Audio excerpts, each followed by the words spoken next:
नमस्कार, Stylo news intelligence update में आपका स्वागत है। आज हम ईरान में तेजी से बदलते हालात और मध्य पूर्व पर पड़ने वाले इसके असर पर नजर डालेंगे। ये इंटेलिजेंस अपडेट आपके लिए प्रोवेव एआई लेकर आया है, जो स्टाइलो इंटेलॉप्स और स्टाइलो न्यूज़ के डेवलपर्स हैं। सबसे पहले आइए समझते हैं कि ये पूरा संकट कहाँ आकार ले रहा है। जैसा कि नक्शे पर साफ है, ईरान इस क्षेत्रीय तनाव के बिल्कुल केंद्र में है।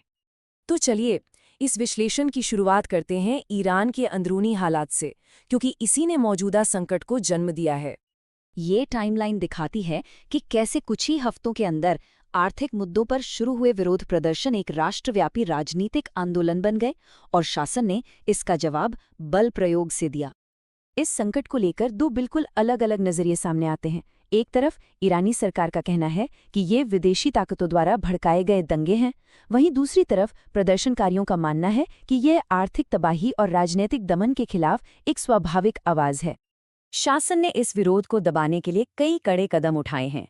इनमें इस्लामिक रेवोल्यूशनरी गार्ड कॉर्प्स यानी IRGC द्वारा हिंसक कार्रवाई, इंटरनेट पर पाबंदी और असंतोष को कुचलने के लिए विदेशी लड़ाकों का इस्तेमाल, ये सब शामिल हैं। अब देखते हैं कि ईरान के इन अंदरूनी हालात पर दुनिया भर से कैसी प्रतिक्रियाएं आ रही हैं। ये तालिका साफ तौर पर दिखाती है कि इस मुद्दे पर दुनिया कितनी बंटी हुई है।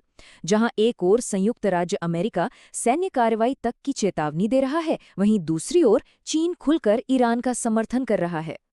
इजराइल के विदेश मंत्री का यह बयान इस क्षेत्र में बढ़ते तनाव को और भी ज्यादा उजागर करता है और ये IRGC के खिलाफ एक निर्णायक कार्रवाई की मांग पर जोर देता है। ये चार्ट यूरोपीय संघ के अंदर की दुविधा को दिखाता है। IRGC को एक आतंकवादी संगठन का दर्जा दिया जाए या नहीं, इस सवाल पर सदस्य देशों में कोई आम सहमति नहीं बन पा रही है। और अब बात करते हैं इस संकट के सबसे गंभीर पहलू की, सैन्य टकराव का बढ़ता हुआ खतरा। इस तनाव के बीच संयुक्त राज्य अमेरिका ने एक बड़ा कदम उठाते हुए अपने USS Abraham Lincoln carrier strike group को इस क्षेत्र में तैनात कर दिया है।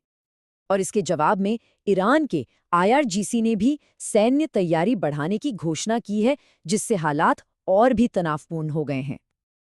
IRGC की तरफ से आई ये सीधी धमकी एक बड़े युद्ध के वास्तविक खतरे की ओर इशारा करती है।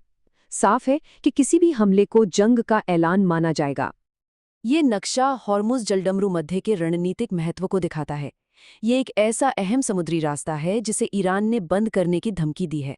अगर ऐसा होता है तो पूरी दुनिया की ऊर्जा सप्लाई पर बहुत बड़ा खतरा मंडरा सकता है।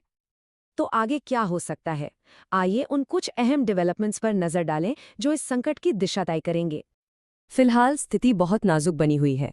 यूरोपीय संघ का फैसला क्या होगा? क्या IRGC के अंदर ही कोई दरार पड़ेगी? और अमेरिका ईरान के बीच चल रही गुप्त बातचीत, ये कुछ ऐसे पहलू हैं जो आने वाले वक्त में किसी भी तरफ मोड़ ले सकते हैं। तो अब जब अंदरूनी, बाहरी और सैन्य हर तरह का दबाव बढ़ता जा रहा है, तो बड़ा सवाल यही है कि आगे क्या होगा? क्या कूटनीति के लिए कोई रास्ता बचेगा या ये क्षेत्र एक और बड़े युद्ध की तरफ बढ़ रहा है? इस पूरे मुद्दे पर और भी गहराई से जानकारी के लिए हमारा पॉडकास्ट फ्लैश पॉइंट ईरान जरूर सुनिए। ये आपके पसंदीदा चैनल पर उपलब्ध है, या फिर इस पोस्ट में दिए गए लिंक पर क्लिक करें। आज के इस इंटेलिजेंस अपडेट में शामिल होने के लिए धन्यवाद।